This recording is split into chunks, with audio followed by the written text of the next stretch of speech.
வணக்கம். அழகு அழகு சீரியல் பத்தி தான் நீங்க பார்க்க போறோங்க. இன்னைக்கு எபிசோட்ல வந்து நம்ம அன்ஷிதா தான் அழகுமலரா நடிக்கிறாங்க. நம்ம நட்சத்திர அழகுமதியா இந்த எபிசோட்ல வராங்க. 2 பாசமிகு 2 சூப்பர் மருமக நம்ம இந்த குடும்பத்துக்கு வரப்போறாங்க.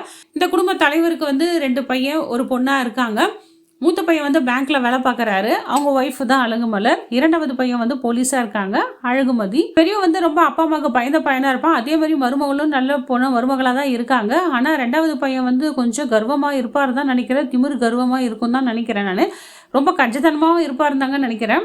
ஏன்னா ஆட்டிடியூட் பார்த்தாலும் அப்போ தான் தெரியுது. நம்ம அழகுமலர் என்ன பண்ணுறாங்க, விடிகாலை எழுந்து மாமனாருக்கு சீரக தண்ணி கொடுத்துட்டு மாமியாருக்கு காஃபி போட்டு கொடுத்து டிஃபன் எல்லாமே செய்கிறாங்க. அவங்க மாமியார் சொல்கிறாங்க, இன்றைக்கி வந்து உங்கள் மாமனாருக்கு 60வது பிறந்த நாள், நாங்கள் 2 பேரும் மட்டும் கோயிலுக்கு போயிட்டு வரோம், அதுக்குள்ளே நீ டிஃபன்லாம் செஞ்சு வச்சுடு, மதியானம் எங்கள் பொண்ணு என் மாப்பிள்ளலாம் வராங்க, அவருக்கு என்ன பிடிக்குமோ எல்லாத்தையும் செஞ்சு வச்சு நீ வீட்டை பார்த்துக்கோன்னு சொல்கிறாங்க. ஒரு வாரத்தை கூட மருமகளை நீ வாமா எங்கள் கூட வாமா அப்புறம் வந்து பார்த்துக்கலான்னு சொல்லலை. எல்லா வீட்லையும் நடக்கிற மாமியார் கதை தான் இந்த வீட்லேயும் நடந்துட்டு இருக்கு. விதிவிலக்கு கிடையாது. பாவம் நம்ம அழகுமலரும் என்ன வேலை சொன்னாலும் எல்லா வேலையும் செஞ்சிடறாங்க. பாவம் அவங்க புருஷன் மட்டும் என்ன பண்றாரு, நம்ம பொண்டாட்டி தனியாக கஷ்டப்படுறான்னு சொல்லிட்டு கூட ஹெல்ப் பண்றாங்க. இந்த நேரத்தில் நீ என்ன பண்ற சமையல் கட்டில் அப்பா பார்த்து திட்டுவாருன்னு சொல்லிட்டு தான் பையனை அனுப்பிச்சிடறாங்க. அவங்களுக்கும் தெரியும் மருமகளுக்கு ஹெல்ப் பண்ண தான் நம்ம பையன் வரான்னு சொல்லிட்டு அவங்க மாமனார் கேரக்டரை பற்றி எப்படியும் புரிஞ்சிக்க முடியல. மாமியார் கன்ஃபார்மாக தெரிஞ்சு போச்சு. ரொம்ப ஸ்ட்ரிக்டான மாமியார் தான். மாமனார் எப்படி இருப்பான்னு தெரியல. அங்கே நட்சத்திரா ஃபேமிலியில் வந்து அப்பா அம்மா 2 பொண்ணாக இருக்காங்க. நம்ம அழகுமதி வந்து ரொம்ப ஸ்ட்ரிக்டாக இருக்காங்க. டயட்லாம் ரொம்ப ஃபாலோ பண்ணுறாங்க போல். அவங்க அப்பாவுக்கு அதே சொல்கிறாங்க, ரொம்ப ஸ்ட்ரிக்டாக இருக்காங்க. இந்த மாதிரி மருமக தான் இந்த வீட்டுக்கு 2வது மருமகளாக வருவாங்கன்னு நான் நினைக்கிறேன். அவர் ஃபங்க்ஷனுக்கு வந்து எல்லாம் என்ன கிஃப்ட் பண்ண போகிறேன்னு கேட்குறாங்க. பெரிய பையன் மட்டும் சொல்கிறாங்க, அப்பாவுக்கு நான் கேக் வாங்கி வெட்ட போகிறேன்றாங்க. சரி, அவங்க தம்பியை கேட்குறாரு, மூத்தவர் நீ என்னடா செய்ய போகிற அப்பாவுக்கு, என்ன நான் பெரியவன் நீ இருக்க சொல்ல நான் எதுக்கு செய்யணும் அப்படின்னு சொல்லிடுறாரு.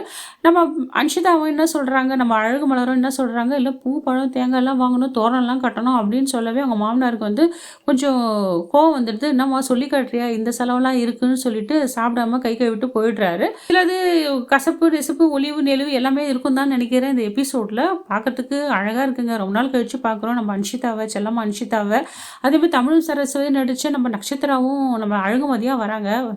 நாடகம் வந்து செம சூப்பராக இருக்கும் நான் நினைக்கிறேன். பார்த்தாவே ரொம்ப அழகாக க்யூட்டாக இருக்குது ஃபேமிலி. நீங்களும் இந்த நாடகத்தை ரசித்து பாருங்கள் மக்களே. உங்களோட கமெண்ட் பாக்ஸை எனக்கு மறக்காமல் பதிவு பண்ணுங்கள். அப்போ தானே என்னோட குறைநெறியை நான் திருத்திக்க முடியும். என்ன மக்களே, நான் சொல்கிறது கரெக்டு தானே? இந்த வீடியோ உங்களுக்கு பிடிச்சிருந்தா லைக் அண்ட் ஷேர் கமெண்ட் பண்ணுங்கள். அடுத்த ஒரு வீடியோ உங்களை சந்திக்கிறேன். நன்றி, வணக்கம்.